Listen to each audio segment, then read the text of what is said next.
তোমাদের ঈশপ নিষদ থেকে 2 নম্বর প্রশ্ন দিলাম, মানে আমি প্রত্যেকটা পার্ট একটু আলাদা করে দিচ্ছি।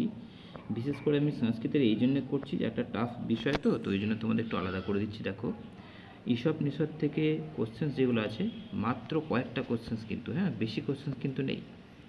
ওই জন্য কোনো রকম পেন্সিলে মার্কিং করে নিই, এই কটা কোশ্চেন্সকে করে যাও, 2 নম্বরের চিন্তা শেষ। দেখো, এই একটা পেজ গেল, আর লাস্ট এই একটা পেজ, ব্যাস এই কটা কোশ্চেন্স করে নিলে তোমাদের কিন্তু এসএসসি সংস্কৃত এই পার্টটা অর্থাৎ ঈশপ নিষদ পার্টটা শেষ। দেখে নাও,